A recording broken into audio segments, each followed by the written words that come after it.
Welcome back or welcome to the Next Level podcast. I'm your host, John Harris. And as always, we are brought to you by Apex Performance, the only leadership training and development organization focused on the security industry. And I'm excited today. We have a different kind of guest. And so typically we bring in people from the security industry with all types of different backgrounds and experiences. But I got a different sort of guest today. Johnson Fallah is a fellow Tommy, UST, University of St. Thomas football player. I played there a long time ago, and not to the level of success or accolades that Johnson has. But we'll talk a little bit about that. But we're kind of connected through that common thread of St. Thomas alumni.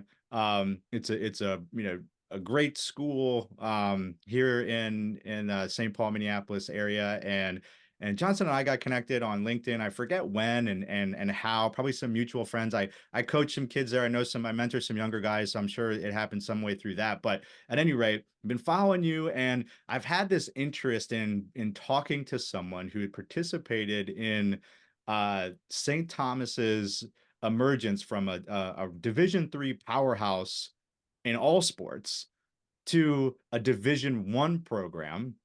And it's the only program in NCAA to ever do it. And so, insider's perspective, I wanted to talk to you a little bit about what that journey was like as an individual, as an athlete, and kind of talk about that culture, talk about being a leader in the room and what the other leaders did to help that journey, and then what you're looking forward to doing now that you're launching to the next level post college. So welcome to the program, Johnson. I want to start off talking a little bit about yourself, your background, and then we'll jump into the story at UST. Yeah, of course. First of all, thanks for having me on. Like you said, my name is Johnson Fallah. My story starts back. I'm originally from Monrovia, Liberia, which is the capital of my country, Liberia. I was born June 3rd, 2000. So I moved to the U.S. when I was 5 years old, so I don't really remember much of back home. I just know that my dad came here earlier on with his three cousins. They came here to go to school, and then I don't know what happened then, but my dad was able to save up enough money to bring over his wife, my mom, my older brother, my older sister, and my twin sister and I. So we got here in 2005. I think it was like around like Thanksgiving, like October, November, around that time. Because I remember it was my first time seeing snow ever when we first came here. It was freezing. Like we were not prepared like at all for to experience snow or anything cold like that, because where I'm from it's only rain and sunshine, like you don't experience snow. So that was all interesting to me. So I grew up in the Minneapolis area, and then in third or fourth grade my family and I moved to Brooklyn Park, which is where we currently still live in. And then I started a big soccer fan, because growing up in Liberia, all you do is play soccer and go to school. So I started as a soccer player. I never actually played soccer. I just always been good at soccer. It's like that's where we're accustomed to back there. Mhm. And then my sports journey didn't begin until fifth grade. I signed up for house league basketball for Awesome Maple Grove, the OMGPA. So then in fifth grade, I started playing basketball. I fell in love with it. Watching guys like Shaq, Kobe, and the Lakers back in the day, like really drew my love for basketball. So that's like, I feel like basketball still is my favorite sport, because that's the first I grew up watching and admiring. So Kobe was a big inspiration for me. And then when I searched up who Michael Jordan was, my mind was just blown out the way how a guy like that could just do pretty much whatever he wanted on the court. So that's what grew my interest more in basketball. And then sixth, seventh grade, continued playing basketball on. And then in high school, was still playing basketball. So my football journey didn't start till my sophomore year in high school, which is crazy because like I always wanted to play growing up, but then having like an African parent, especially my mom, she's always afraid like, oh, you're gonna get hurt doing this. Oh, this is gonna happen to me football. So I'm like, oh. And at that time, I wasn't as big as I am now, so I obviously was scared because like I was just a skinny, tiny kid. So I'm like, yeah, I'm not gonna play football until later on. But then sophomore year of high school, I was like, well, I really want to play, but I don't want to get hurt, because basketball is still something of goal of mine to play in college.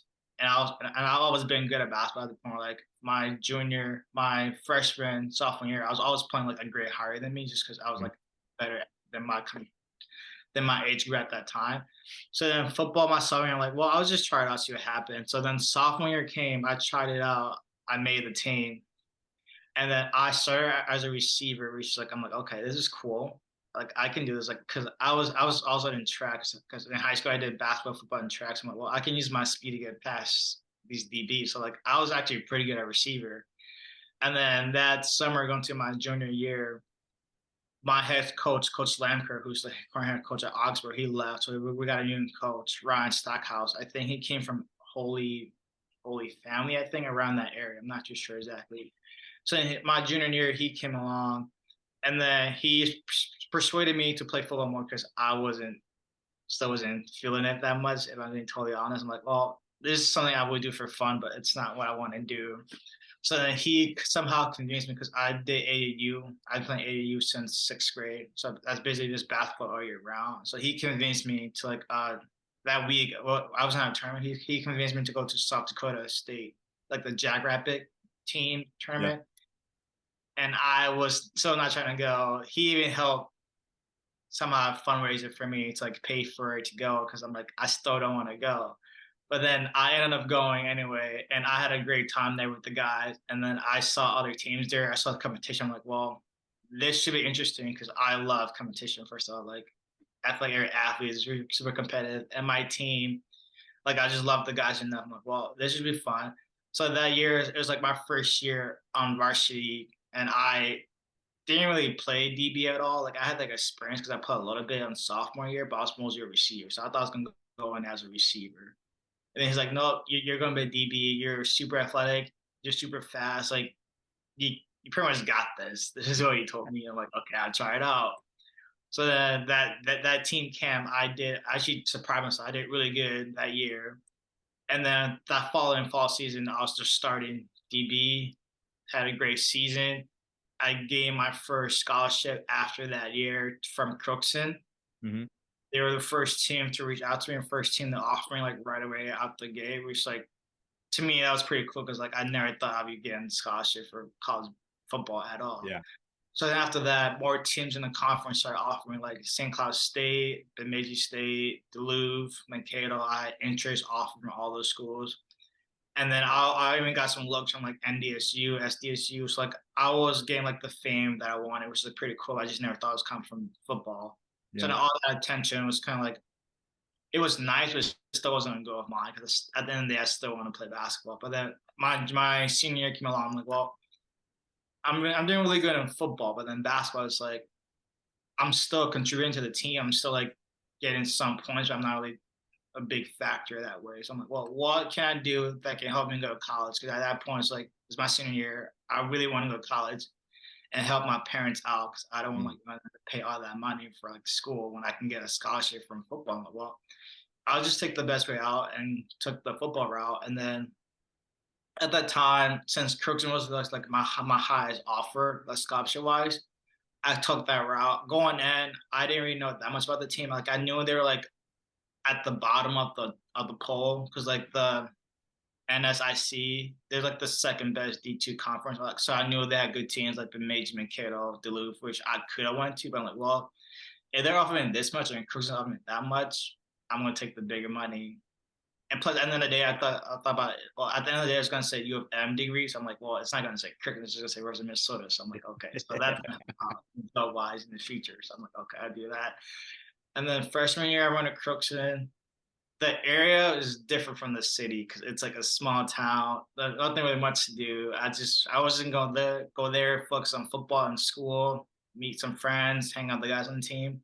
So my freshman year, I ended up redshirting, which I thought was like the smartest choice by me and by the coaches because like I feel like I wasn't fully prepared because like, at that time that would have been like my sophomore, junior, senior. That would have been just my fourth year playing football. Mm. I still had like a lot to learn about the game.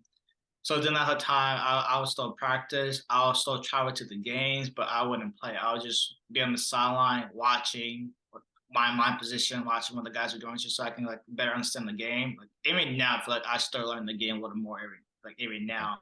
Back then, it was like a lot of learning experience for me, and my body wasn't like as big. I was still like 6'1", 6'2". I was like 170 as a freshman, so like I was pretty kind of small, I guess you can say. And then my my spring, my freshman year, I transitioned from corner, which I went in as a corner, to safety, which is like different. Like, well, for safety, you gotta learn way more than just Mm. corner. You gotta know like what corner's doing, what the DBs are doing, and what the linebackers doing. And it's like it's just way too much information to learn at once. But I actually got a hang of it. And then so then my sophomore year, my freshman year, I was the starting free safety. So it's pretty cool. I ended up having like 50 plus tackles, one pick, maybe 7, 10 PBU. So like I had a great redshirt freshman season, which is something I was proud of because I'm like from going and playing corner to safety. And then so like I ended up playing both corner and safety there because some guys got hurt. So some days I played corner, but I was playing. I started the first 5 games to safety. Halfway through the season, played corner and safety. So like it was cool learning that I could do both at whatever point the coach went on the interview.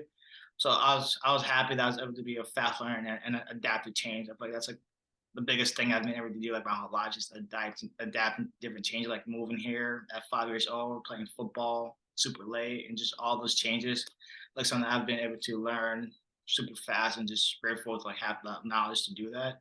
Well, And then and let's if I could stop you for a second, let's talk about that. It's because in from from never playing yeah, football yeah, sophomore year, so in would you say 4 or 5 years, you go from never playing football to playing receiver to yeah, them playing corner to them playing safety, and not just playing safety, but playing safety at a high level where you're getting 50 plus tackles, and again, like that mindset of being and I'm a football guy, I'm a sports guy, and so I know, and I think many of our listeners will know that it's like safety and corner, just because they're defensive backs, are two completely different positions. Like very, you're run stop first. You need to come up. So your body, even, I imagine you had to not just change your mind. You're learning. You're now like the second quarterback of the defense, where you're calling coverages and you're changing things. So mentally, you're in a completely different place. Physically, the pounding that when you're a DB, you're kind of, I mean, you look at the great defensive backs like Deion Sanders, like they weren't coming up and laying the wood on anybody, maybe by accident, right? So they're covering, and it takes hard. Great corners can become safeties like Aeneas Williams or Rod Woodson, right? It's very few. It's hard to move from basically I have one guy or I have one half of the field to I have responsibility for everything. So I think, like, what stood out to me and what you just shared with us from, 5 years old to, probably 19, 20 years old, as you made that transition, is just like adaptability and resilience. You go from Liberia to Minneapolis, right? It's cold here. I mean, I moved from DC to Minneapolis, and I was like, what am I thinking? Right. So it was I almost went back. I came in February, and it was like, dude, I made the wrong decision. But that was, 21 years ago now. So you don't get used to it, you put up with it. That's the way I see it. But so that's fascinating. Um and then so at that point, you have that great freshman red shirt year, and then I assume COVID happens then, and does that change anything for you, or were you looking to make the move and go to St. Thomas? Like, what is 2020 and 2021, what transpires? like I still knew it in my dad curriculum. Like in my head, I knew after my freshman year, like just the environment, like the people I met were great. The coaches I met and the guys I met, they were all great. But in the back of my head, I just knew I wanted to go back home at some point, or like Mm. transfer somewhere out of here, because like it just wasn't my style. Like, and it's cold. Like it's by Grand Forks. It's like one of the coldest city in the states, and like it's like 2 hours from campus. Like it's freezing up there. Yeah, you're Like up there, right? And that's like, so people don't know, if you look at a map of Minnesota, the Twin Cities is kind of down in this pocket. Um, what would that be? Kind of to the southeast of the state. Crookston's up here. Like, you're closer to Canada than you are to Minneapolis, which for someone from Brooklyn Park, Minneapolis area. Brooklyn Park, for those who don't know, is a like first ring suburb outside of Minneapolis. It's basically the city, right? I live in Bloomington, which is similar, as its proximity to the city. So that's a huge shift, and I like, that that's tough to do, to go, not just, and it feels like to me like you come from a big family, maybe family's important, right? Because you said one of your decision processes for going to the school, right? Like if I'm looking at those and I even have interest from, like an NDSU who puts out NFL players, you're like, wow, I even a walk on up there, but you're going, "Man, what's best for my family?" So obviously, even by the what you've shared with us around your decision factors, family's important to you. So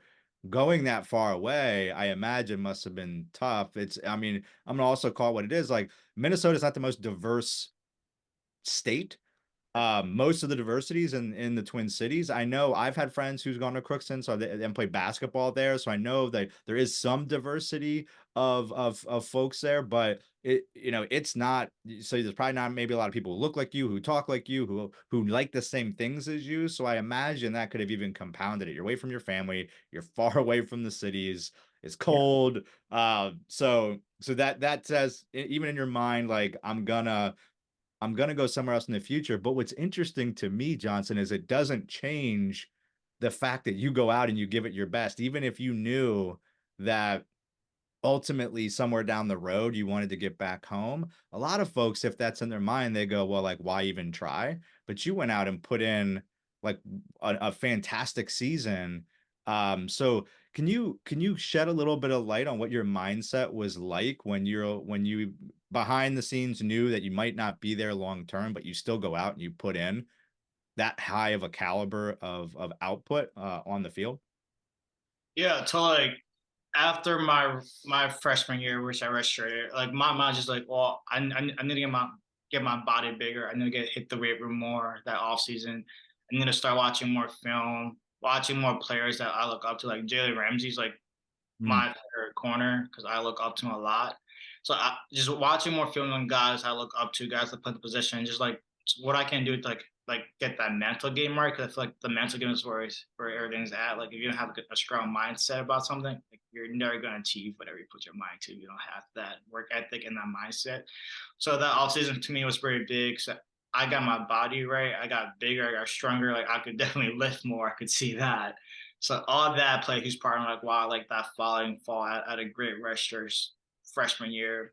I don't know, just because like I feel like when I put my mind to something, like I can achieve it. So that's like just my thought process beyond that. Just like what can I do better, and I achieved those. So that yeah. actually had a big part, just my mindset. And now I want to come back to something you said earlier. Uh, Kobe Bryant. Yeah. You said you looked up to him. Michael Jordan was my era, right? I'm 41. So, but there a couple months ago, I was at an event and I got to speak to and listen to a presentation by a gentleman by the name of Tim Grover. Tim Grover was Michael Jordan and Kobe Bryant's personal trainer. And he's got some amazing stories, but some behind the scenes, and he's got a couple of books he's put out that are fantastic. But he talks about the competitiveness of Michael and how not everybody liked him. And if you saw The Last Dance, you see like all of that, and Tim's in that show or that series, and like Kobe with the Mamba mentality and just like the way he attacked a level of competitiveness and a mentality of belief in himself that put him apart, makes him arguably it's depending on the generation, right? You're gonna say throw LeBron in there too, right? Because like I think what LeBron has done with um his staying power at such a high level can't be discounted. How you're still putting up 20, 30, 40 points a game. He's like 2 years younger than me and the man is still crushing it. So I don't know, I would not be offended by putting any one of those three on top depending on what metric you use. But the mindset, right? Like so when you like at a young age when you're looking at people like that, even though they're you end up in football, they're in basketball. Um, do you think that has an influence on you and the way that you attack what you do and the way that you approach it and kind of the way your mindset has evolved? when those are the athletes. And Jalen Ramsey as a corner is kind of in that same, he takes risks, he goes after it, like he believes in himself, which I think when you're on an island as at that position, you have to, and that's part of the uh that maybe I don't want to say overconfidence, but the innate belief that you can do anything you put your mind to, which you just said, I think has to be there if you want to be the best at what you do. How do you think some of those athletes that you look up to had that influence on you from such a young age up until even now? Yeah, I'd say Kobe, just that mindset, having that Mamba mentality you talked about a lot, just being locked in, like you're so locked in on something, like you're willing to do whatever it takes to accomplish that. And for him, I feel like that's winning those championships, those five championships he won. Like being that locked in, where it's like I'm going to put my body at risk, do what I can to get bigger, stronger, faster, and just do whatever that's best for the team. Because at the end of the day, everybody wants to win, but it's like how much I want to do or to Mm, take or to risk to win. I feel like that's like where I got his mentality from. And then one thing, like my parents is like I look out to my parents like the most as a family support to me. Like just watching how like especially with my dad and mom, how like they didn't grow up with much and just being able to bring my family here to this country and just provide for us. Like because like I have like I'm one of six kids. mm, So like I have my four and I have two little ones. I was born here. So it's like just watching them do what they do every day, just a little sacrifices for us is something that I took a kind of like it wasn't like I didn't acknowledge them. I acknowledge everything that they do for us. I feel like just them working hard and that mindset they installed me at a young age. So it's like my dad one day I was talking, he's like, if you ever want to achieve something, make sure you do it like at like your fullest and make sure like you're just not lazy about work because like work is like something he does every day. I've mm, noticed he works every day. It's like if you're gonna work, make sure you put in your best effort and just work hard because like a lazy person is not gonna achieve anything in life. That's stuff he used to tell me as a younger kid. So that's something I was stuck to heart. And whatever I want to do, I want to put my best effort in it to provide for my fans and how my parents are doing for us. So that's like also where I get that mindset and like that attitude from. Like I'm going to do my best and be the best person that I can be for my future family because that's what I want to do in life. yeah, I love that. So let's get back to your journey. So you wrap up that great year, and then so what gets you from Crookston to ultimately to St. Paul and at St. Thomas? Yeah. So after that season at Crookston, since like so during my time at Crookston, my freshman year, we won one game. Like they were like the last team ever, like at the bottom of the poll. And my freshman year, they won one game. Redshirt freshman season, we won one game. So it's like at that point, it's like I at some point in my life, I want to be a winner. Like I just can't keep losing like this. Especially like how like in some games we were so close every time, but it's like it's not working out. And at some point, I feel like that's where you just got to pivot your life and see what's best for you and what's best out there. So I knew like going into the season, I have to have a great season to like go somewhere bigger and better. So I'm like, well, that's why I did. I had a great season. Now what's next? And then since we were so bad, like for at football, then like canceling the program like at all. Like they just shut down the football program. So it was St. Cloud State first did it, and then we followed St. Cloud State.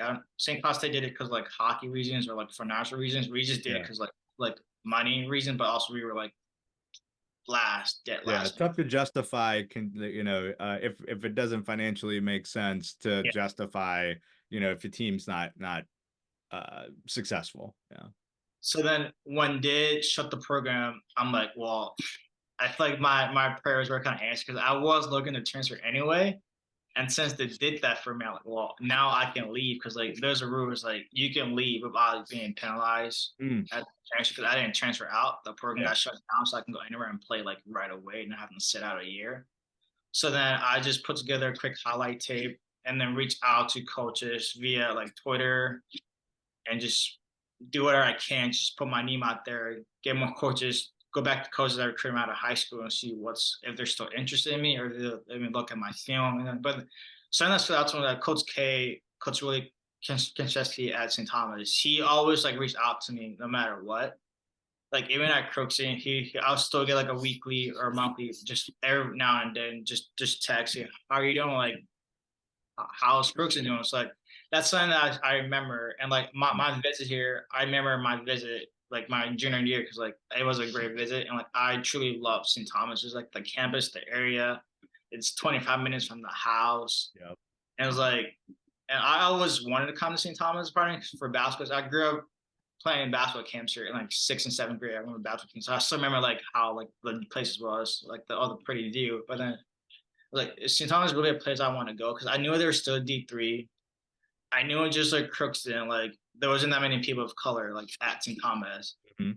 That all played a factor. But now I knew like if I was to come here, I'll get a great education, and hopefully after doing my time, I'll be in line to get a great job at some point in my life. Yeah. So those are factors came in. But then I probably also still want to go Division 1 right away. Yeah. But I was still looking at like and UND because Far Grand Forks is like half an hour from Crooks. And like I was still trying to reach out to the coaches there, reach out to different coaches. So I spoke to a lot of coaches. I still got a lot of offers. I got way more offers like in the portal then than I did my senior in high school. So like that feeling felt great. It was a blessing for me to even get that many coaches reaching back out to me and just like, hey, this is a spot here. We want to come play for us. So but my big thing is again is like family, home, and St. Thomas being like the closest. Literally came down to St. Thomas or St. John's. Like it literally Mm, came down to you those made two. the right choice, my friend. Yeah, like because I knew like both schools were good at football. They were Yeah. both D3 powerhouses in Minnesota. One's an hour and a couple minutes away. One's just 25 minutes away. I guess the biggest thing was like my family can watch every home game because my parents, I told them not to come to a home game or instruction just because like it's like a 5 hour drive. Yeah, it's tough. We're not winning. I don't want to sit in the cold just to watch us lose. So it was like, yeah, I'm not doing it. Like, but at St. Thomas, they can come to every game, and that's like my dad made it to every home game, so that's something I appreciate a lot. And my mom, she made it every once in a while when she can. But that took a big factor in why I chose St. Thomas, just because I had a great connection with the coaches from high school, and they still was in contact with me, and it was still like the same coaches that recruited me, like Coach K and Coach Caruso. They're still here. Well, they're not going anywhere, so like Yeah. I'm here, gave my best, and at the end of the day, great education. You got to play football at a great school, great coaches, meet new people. So those are our factors why I came here. Yeah, I love that. So you come in, and what people may or may not remember, in 2019, uh St. Thomas was dominating in many sports across, I mean, softball, basketball, baseball, hockey, women's and men's, football. We had we were competing for national championships across the board. And we were part of for 100 years. I think we were one of the founding members of the MIAC conference with other liberal arts private schools in the Midwest. I think all of them are in Minnesota.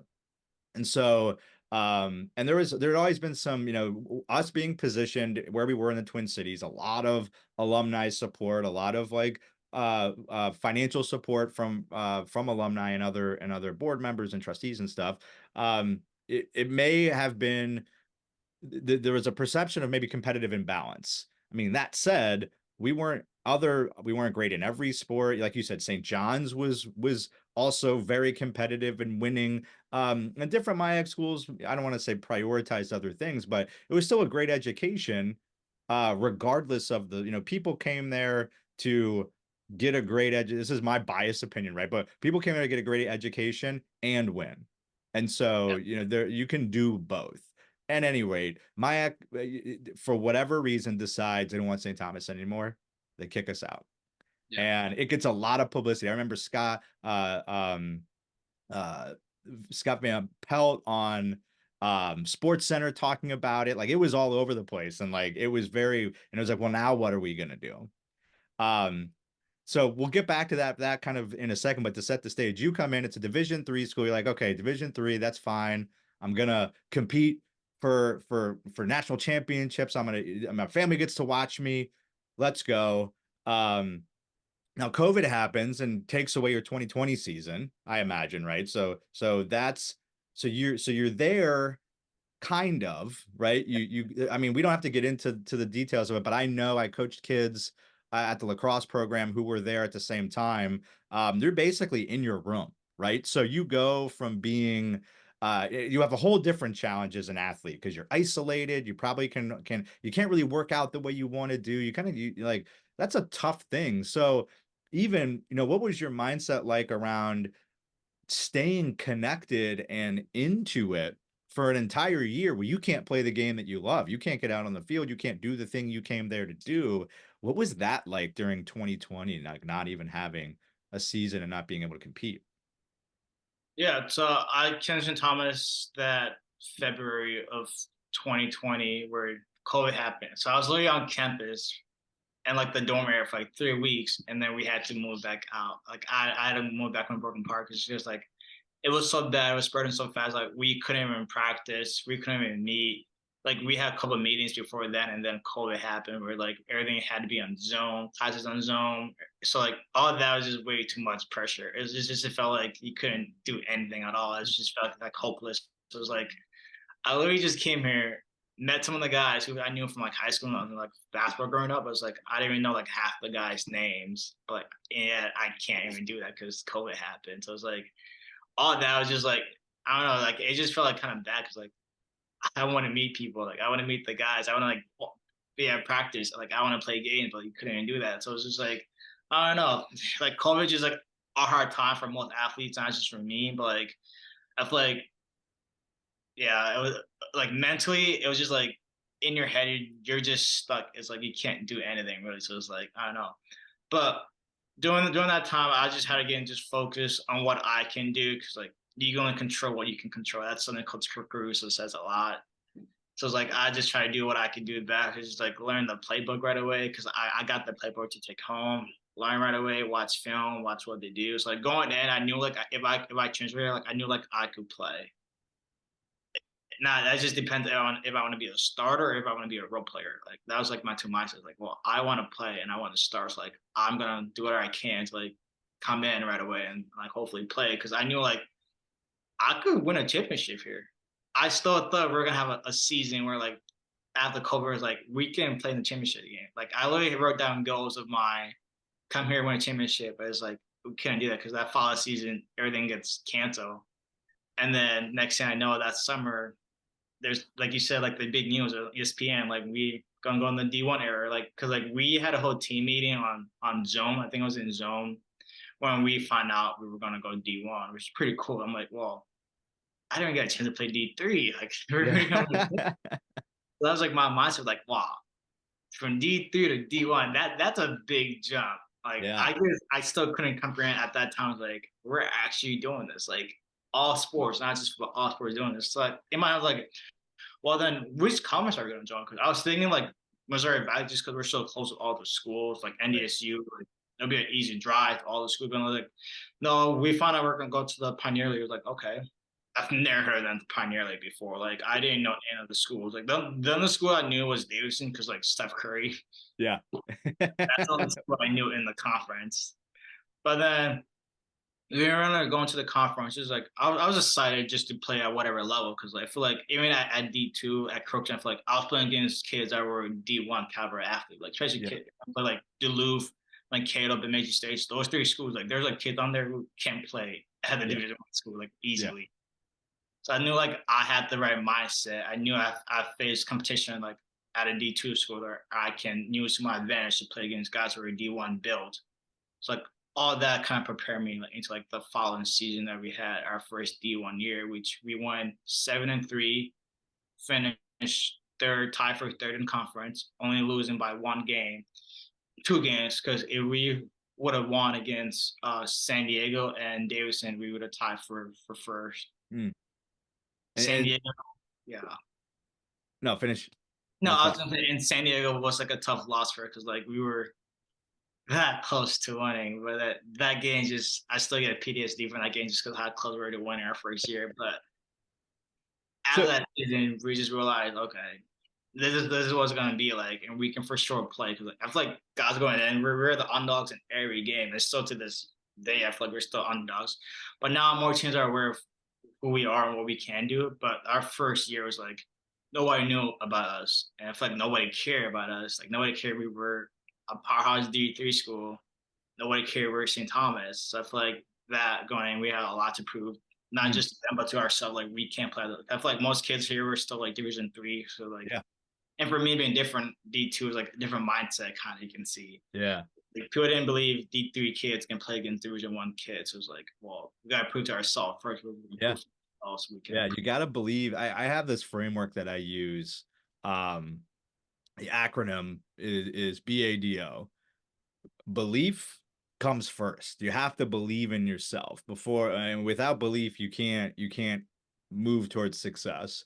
Then action, then discipline on that action. So once you have the belief, you identify the actions that need to be done to reach the goal you want to get to. Then you have to have the discipline to do it every single day. Get like you were doing, right? You get up in COVID, you're learning the playbook, even though you don't know what's coming. You may need to be ready, because that's what was so interesting about that season is that we had no idea. Like, Yeah, are you going to get to play 5 games, no games, 1 game, something, right? So you got to be ready, and so you got to have the discipline to get up every day, to work out, to get into your playbook, to go to those Zoom meetings with your team, with your position group, and learn, and then you get the outcome, and then it's just a rinse and repeat, because once you get the outcome, the outcome for you for is might be, we want to win a game, right? Like, or for you it's like the championship, but the championship's won one play at a time, right? So you can't you can you if you all you care about, I think you mentioned this previously, is that everybody wants to win a championship, right? When you start a season, if I go and I speak to a team and I say, "What's everyone's goal? Win a championship." Okay, guess what? If I went and talked to everybody in the Pioneer League and asked them what their goal is, they'd all say, "Win a championship." So you all have the same goal. Great, but how do you get there, and what daily disciplines do you need to put in place to do that? I want to dig inside, maybe a little bit behind the scenes. What what was that messaging like to the team to say, we're going from D3 to D1 starting next year? A lot of other when other people have done this, when other programs have made this move, they always had to go D2. So you'd go D2 for 2 years, and then you'd go D3. So you kind of had this ramp up period. You could get scholarships involved, and you can do things. We flipped the switch in July to yeah. go D1 in in the fall, right? So like it was pretty fascinating to watch it happen from the outside. Um, but knowing that, and like, did you know at that time that also, because I think it would have been made public that postseason play was not on the table. So that's tough too, to say no matter what we do, we're not going to be able to go compete for a national champion. We can get like a conference, which we did, right? You guys, I think the second year got the regular season championship, and you accomplished that goal. And then you got to sit at home and watch teams that you beat go compete for the tournament. Because in the tier of Division 1 that we participate in FCS, like eventually will happen next year, with all the 12-team tournament in FBS. We have FCS. There's 16 teams, I think, that are in more like March Madness bracket play, which I love. I think it's really exciting and fun, and that's how D3 was. I think D2 is too. So everything else besides FBS D1 plays that way. So tell me a little bit about that as an individual, saying, all right, I come here, COVID happens, I still lean in, we're going D1, or then I learn we're going D1, but then I also learn that we're not going to be able to go, no matter if we go 10-0, like our season's going to be done. If we go 0-10, it's like, that's got to be a little bit of a struggle. And maybe some people saying, I'm out. I'm gonna go to Duluth. I'm gonna go to Mankato. I'm gonna go transfer, because I want, how does the leadership keep a team together when that is a known outcome? Yeah, and like when we heard the news about going D1, about not being eligible for bowl seasons, playoff seasons, like some kids they have that thought. Oh, I don't think I'm ready for Division 1 yet. I was thinking I still want to play D3 or go somewhere else and transfer. And some kids at that time did eventually go somewhere else and play, because I don't know what their background is or backstory, but some kids did do that. And then, but for some of us, the guys like me who stuck around, I think it's just about Coach Coors. I'll talk about mental toughness a lot, and it's like we knew going and there's no playoff for us at all, but it's just like you just gotta be mentally tough to just prepare each day like it's your last day. Just Mm, prepare each game. For those like seniors who stuck and played their last season, our first Division One era, those guys, I give a lot of props to those guys because like those guys did not have to play at all. Like those guys, I'm like, yep, I already played my 4 years at Division 3. Like I'm done. I'm not D1 Bill. I'm not D1 ready. But there's a lot of guys who still stuck to the program, and that just tells you how much of a brotherhood we have at St. mm, Thomas. Like their guys were willing to like not just get a job, not just start working, but like come back 1 more year just to be like we play Division 1 football. So those guys, I give them a lot of credit because like what they did showed me coming in like, okay, so this is what the program is about. Like, just being mentally tough, just preparing. And like the coaches, like at practice at St. Thomas, because like before the announcement happened, like we try to schedule teams to play us during like that time period. It's like COVID happened, and we had the whole season, but nobody wanted to play us. I don't know why, but CSP was the only team that scrimmaged us that whole wait till like the next fall season. So I don't know, it's kind of short, but just watching those guys practice every day like it was their last, and then seeing them play like their first game, and then seeing them get their first Division 1 win. I play that. That's probably one of like the coolest moment for me, just being on the team, just watching those guys just enjoying somebody in the first division because they never thought they would play Division 1 football yeah. at all. Yeah. So all that was pretty cool, and just going in me because I started right away as I worked my way up because like coming in I was with like the twos and threes right away and I ended up working my way up to start our first Division 1 year, which is like something that I'm like super proud I did that. Just thinking out, just following my little plan in my head that I want to be a starter and just accomplishing that, something I'm proud of because I had a good season. I thought I had a strong enough season where like in the case where I could get like second or first team, second team on conference, but that never happened. So that's something I'm like kind of shocked it didn't happen. But like at the end of the day, it's just about gotta keep working. Like what's next? I feel like that's something I've learned in my life. Like if I do this now, what's next? What's after that? So that's something I feel like great that I was able to do that my first year. But then second year, I feel like that's what the table turned. Like we knew the teams we were playing now. We knew all their strength, all the weakness. We knew the powerhouse was Davidson. I feel like everybody was chasing Davidson and San Diego. But those two teams were like the powerhouse of the conference. But not all we were chasing, just we're always chasing ourselves. Like Yeah.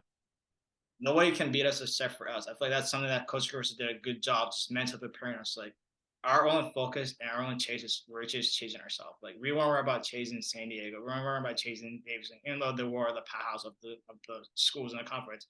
We're just concerned about ourselves. And that's something I'm glad he did that. And like how he said it, I don't know how I don't remember how he said, but that's something like he said to us, like our only focus is on us. Like, what can we do better each day to give it our all when we're out there playing these games? And we shouldn't worry about just because this team have better uniform, better facilities, better athletes than us. Because some teams did have that athlete in us, because we still had some Division 3 kids on the roster at that time still. But I just love how he phrased it. Like we're only worried about ourselves. We're not trying to chase other teams around. And we knew more about these teams our second year. I feel like, and guys are just more bought in. I've never seen a group of guys bought in as much as our second year. Like we had leaders like Luke Lanner, who's like I've knew Luke Lanner since I was like sixth grade playing basketball with him. He was our first starting free safety. He that year he had like 100 plus tackles as Mm, a free safety. So guys like leadership, like guys like him, guys like Case Seshar, who was our quarterback that year, and we end up going 10-0 in conference play. I've never seen a group of guys so much bought in into like whatever they put. Just it was just crazy to see. But both sides of the balls were balling out, both offense and defense. We had a lot of players make first, second team honorable mention about that year, just because like I've never seen so many guys just give it their all just for each other. I feel like that's the biggest thing and believe. Like we started watching Ted Lasso as a team, and love it. his closer believe. I think we started watching that our first season because believe was like our mission that year. Just give that sense of belief, like believe we can do this, believe we can do whatever we're probably mind to. And then I feel like each year, this last season, our third season, we just ended the season of Ted Lasso.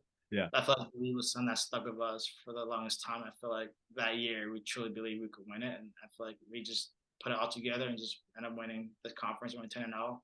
In the postseason, we couldn't compete, but just that sense of like we did it. We're our team first ever conference championships in the Division Yeah. One era. That's something those guys will ever be proud of. That's something I'm very proud of. That's something like the coaches can be proud of.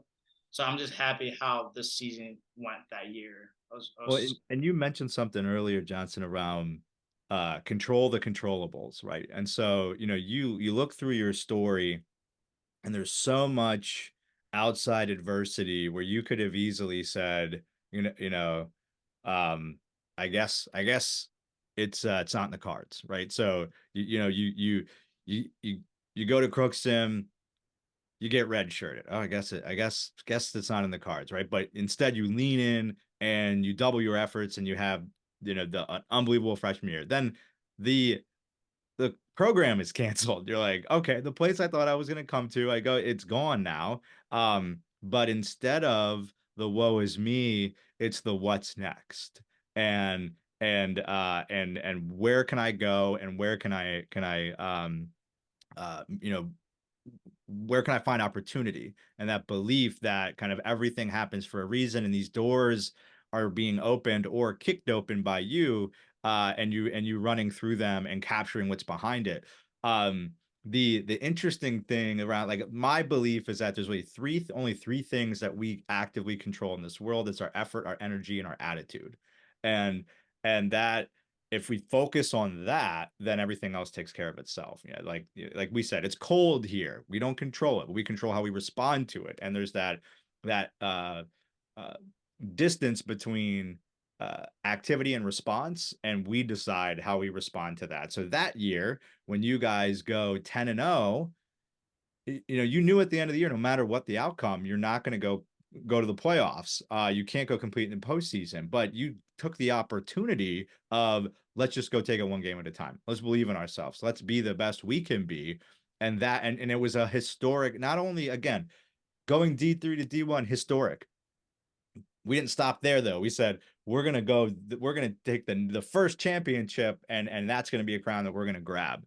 And so you you have a good year that year too. You're participating, but it seems like 2023, you have a really good year, right? I mean, I guess by the numbers, you know better than me. I watched some games and I paid attention, but you get three interceptions. You take one to the house, right? So you get your tackles, tackle for loss, breakups, like a well-rounded year. You're playing in every game.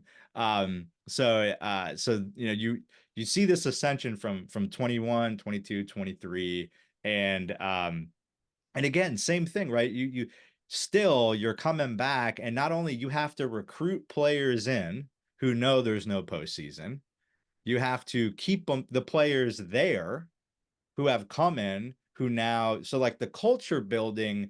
I mean, Caruso, I don't know him personally. I'd love to get to know him someday because I feel like we'd really hit it off. He he's got to be a unique leader and culture builder to create an atmosphere that pulls the thread through these 5 years, from 2019, 2018, 2019 through 2023, through everything that happened. So, you mentioned that, like, connectivity between a team, I think, is the secret sauce. Like, if you're a connected team, that's unmeasurable distance creation that isn't going to show up on the stat sheet, meaning, like, bigger than pounds and height. It's bigger than 40-yard dashes. You can do great things when your team is super connected. And I feel like UST breeds connected teams, but it feels like you guys took that to the next level. So, like, how important do you think, not just those player leaders that you talked about, but those coaches that you talked about, they stayed in touch with you? Then once you got there, they took care of you. Like, they really created a community and a brotherhood. Like, the way you talk about it, the way it feels when you're saying it. Like, I mean, tell us a little bit about that and how you feel that contributed to your success. Yeah, so like with the coaches here, like they're not just selling these high school students or transfers player a dream. They're just being 100% their self, and they're just being unique their own way. Like they're gonna tell you from the start, like if you're gonna come here, this just to like think about wearing the jersey or things gonna get flashy things. Because Coach Caruso, he's not a flashy guy. He's a very low key, basic guy. He likes everything done in a structured way. So like he doesn't really care much about like like fancy or anything flashy. He just does everything like the same way every time, and that's like the best thing about him. He never changes for anybody. He always stays himself. So that's something I learned from like when they create them out of high school, like those, like these coaches, they're not selling just fake dreams to these athletes. Like they're being their true self. They're telling you, you're gonna, if you come here, you're gonna get a great education. You're gonna leave here, prepare for life, and they're gonna make you better men, better future, I mean, better husbands, better dad, brother, father. So like that's something they've always said to me, and whenever I see recruits and meetings, that's something they still say the same thing. So like those guys are bringing their true selves from the very start of things. And yes, like yes, even though we're D1, even though we're getting more stuff, we truly don't care about getting more stuff because we just care about doing the routine thing routinely. And those guys always been themselves. That's something I appreciate a lot because especially Coach K and Coach Caruso, those two guys I have the most connection with. Coach K, if you guys don't know, he's our defensive coordinator. And over the years, we've built such a great relationship with each other. Like those guys are like dads for me. Like I consider them as a father figure, like behind my own dad. Those guys I can always go up to their room, their offices, text them, call them, just talk about whatever, not just football, just life in general. Just how am I doing? How their family doing? Like what can I do better to prepare for this week? Just stuff like that. Stuff that really matters because I feel like some coaches may not have the time for that. Some coaches may be too busy, but those guys they Mm. always have time for their athletes. And it's not something like they have to do. That's something they want to do. Like they want to build a personal relationship with us. Like Coach Caruso takes pictures of people like consistent, just because like he just loves having those moments where he's just like him and his phone. He just take pictures, like he just smile, take a picture, just because he just loves being like in the moment, and he just wants to capture that. I feel like those guys have always been their true self. They're not trying to sell just because they're D1. You're gonna come here right away. You're gonna play. No, it's like no. If you come here, there's a certain standard you have to meet to even Mm. play. It's like guys know if they come there, they're gonna have to compete and fight for like a starting spot or a chance to even play. So that's something they even told me when I first transferred. Like just because you're going D2, like you're not just coming, it's not gonna be easy for you. And like in practices since I've been here, it's like they practice like they're at like a Division 1 level already. Like practice, like, there's like no walk. Everything is fast. Everything is intentional. There's like intention behind like every little thing we do. So it's like it's not gonna be easy. It's not gonna be a cakewalk just because they were D3 and D1 now. Like everything has been the same, just how they coach. So like practice is very competitive, very hard. And then tell these recruits that when they come here, they're gonna have to learn and earn their spot. Like everything is not given live. So that's something I've learned for sure coming here. Like nothing is given, everything's earned. And if the coaches don't have your respect or they can't trust you out there, you're not gonna play. Like so coming here, like guys had to be locked in, lots of program, and just the guy standpoint, like when I first came here, they all welcomed me with open arms. They were Mhm. super friendly. Like I already met a lot of people before coming here, but then like guys I met more, they're all loving, great guys. And they're just saying here, it's called family. It's like forget about me, I love you. And that's something I've at Crookston, I never like felt that love by everybody Right. on everybody on Trojan was not that much diversity. Like they're like black athletes, but they were there only to play a sport. But here, there's like guys who are here to play a sport, but they actually love and care about you just because you're part of the brotherhood now. It's like that's how Yeah. strong of connection we've built. So everything here has been great so far for me. Like I haven't had problems with anybody. All the coaches have been the same. They haven't like changed just because we're Division 1 now. They always stay the same. They stay true to their principles and their belief, and they just install like great men in us. Like that's the biggest thing he told the recruits. Like I'm gonna make sure when you come here, you're a better man. That's something I want my future kid, if he Yeah. was to come in school, like I want to come back as a better man, as a better person. I feel like that's something that Coach Caruso does a great job. Him and the coaches does a great job just helping us prepare for life beyond football. Because at the end of the day, it's more than just football. It's about like the relationship you build and the connection you make in real life. It's gonna like bring your pure happiness. At least that's what I think, and that's what I, they've done a great. I know we didn't intend to make this a promotional commercial for University of St. Thomas or a recruiting video for the football team, but it is what it is, right? I think you know, I've 20 years later, again, like I would say I had a jersey on and was on the sideline for football games. It was a different program back then, a whole different thing. But even one of the things that through this journey, you know, Caruso coming on board, um, you know, coming over from kind of like, it wasn't a sexy hire, right? So like it wasn't like bringing in some sort of huge name. He was at McAllister, right? Not a football powerhouse. They bring him in, but he did things a certain way and it worked right away. And he wasn't copycatting. So when I was there, there was St. John's was the powerhouse, and it always seemed like we were trying to copy what they were doing, and it just it fell flat. And he came in, he brings in a new culture, a new thing. Not everybody liked it, and then it starts working. And the one thing he did that was most significant, he connected to those former players from a different era. I'm on the distribution list. I get emails. I'm a part of the family. Um, and he tr and, you know, that's important, and it's not just for donor dollars, it's not just for, you know, wanting to pack the stadiums. That would happen regardless. It's because I think he really cares, and he sees it as a brotherhood, and I feel connected, and I wanna participate, and I wanna be a part of it because of the way that he's created a family of everybody who's participated in the football team for over 100 years, and that connectedness that he's built. So turning the page, we're in 2024. What's next for Johnson Fallah? What do you know, having this experience that you've had, all the kind of ups and downs and lefts and rights and perseverance that you've had? What's the next step for you? What's the next adventure that you will be embarking? I guess what's next is since I just completed my last season this last fall, I started grad school, so I've been taking some courses. I'm trying to get that goes to get my MBA in business leadership. So I've been doing that, but I think I'm gonna take a pause on that. And right now I'm just job searching. I'm trying to get a full-time job role in sales or marketing. That's something I'm passionate of.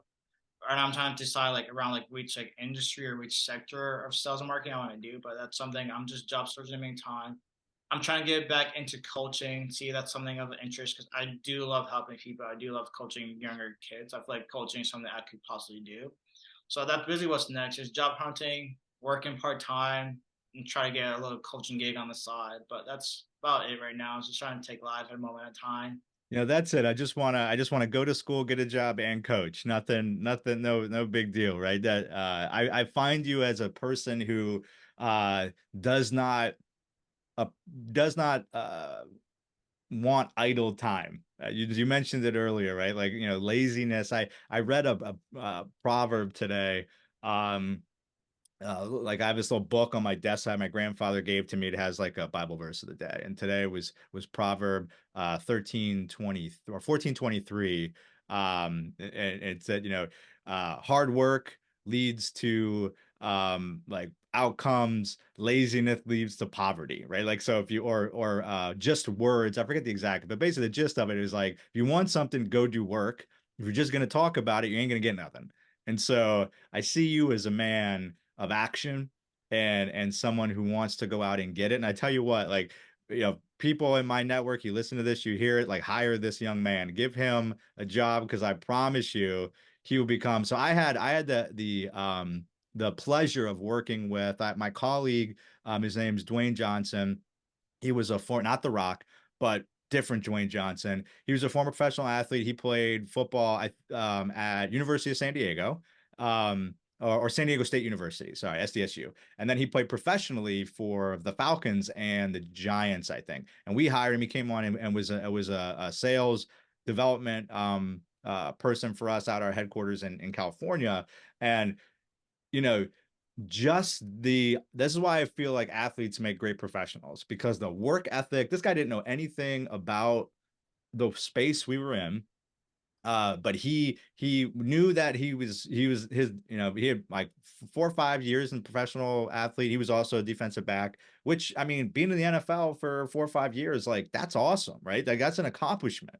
And so But he knew like I'm ready. I don't want this grind. I don't want to go to camps and try out and do all that stuff. I'm ready to transition. So he looks up what's the top industry that's booming right now, tech industry. What's the best most like easiest way in, but also the most competitive, sales and marketing. So he applies for business development rep for a tech firm through a couple mutual connections that he had. So what I commit to you, Johnson, is that we will find, I will work with you to find somebody. If you can't find a job, like that's the fault of other people not understanding, and hopefully they'll listen to this and know what the gem they would have in bringing you on, and the competitiveness that they would unleash upon their sales team if they had you. Um, and you know, I've been coaching. I started coaching in high school. I talked our high school basketball coach um to let me be an assistant coach so I could like, or I wanted to be a manager so I could get out of class early and go to the road games. And she's like, "No, you're going to be a coach." It was for the girls JV team. And a bunch of my friends played on. So I'll just go hang out with my friends. She's like, "You're gonna be a coach." And because I need boys playing against the girls so that we can tough it, like they'll have to have that physicality. So I started coaching JV girls basketball at 15 and 16, and I've been coaching ever since. And I coach lacrosse now, and dude, I love it. Like having positive impact on the youth. Like one of the things you talked about throughout this conversation, the high school coach who um who got you to go to that you know Saint was it South Dakota Jackrabbit yeah, Camp. to go to the Jackrabbits camp, right? That doesn't happen. Maybe none of this happens, right? Like the way that Crusoe, the way that Coach K interact with you, like that is meaningful. I have high school coaches, like my college, two college coaches are two of my like closest mentors that I ever have, and you know, hopefully, I hope that I have that kind of positive impact on young people I interact with, and I think you will too. I mean, the the best thing we can do is pass on the great mentorship that we've had onto others and do with it something great like it was done with us. So, man, I'm really appreciative for you taking the time to come on and tell your story. Fantastic story. Tell some of those leadership concepts that I think are universal. Athletics, academics, business world, no matter what, the things that Johnson you've talked about here today, someone could take and go apply and be better at whatever they're doing, no matter what. I want to acknowledge and recognize you for your accomplishments, because I know, you know, while you're proud of yourself, you're still humble and you're driven, and you still got a lot of road ahead of you to do some awesome things, my man. So I'm looking forward to watching, staying in touch with you, you know, supporting you where we can, and I'm happy for you, man. So any last words, anything you want to share or say today to wrap things up? Just thanks for having me on. And like in life, like the movie Pursuit of Happiness, for Will Smith says to his son, if you want to do something in life, just do it. Period. That's my mindset in life. Just what I want to do, I put my best foot forward and just try to accomplish that as best as I can. So, and just building connections and relationship. That's something that St. Thomas has done a great job with me, and just like through like my networking and just meeting people on the team, building family, building community. I learned all great things here, and that's something I'm proud of. Like, I'm happy I'm a Tommy. I can officially say that I'm an alumni, so it feels great to be a Tommy. So like, I just appreciate all the little things I've gotten in life so far, and there's a lot more that I want to do in life, and I just can't wait for those next steps of my life. That's fantastic. Well, the best is yet to come, and I'm looking forward to seeing what those great things are, and let's go do great things, my man. Appreciate you. Thank you, of course. Thanks.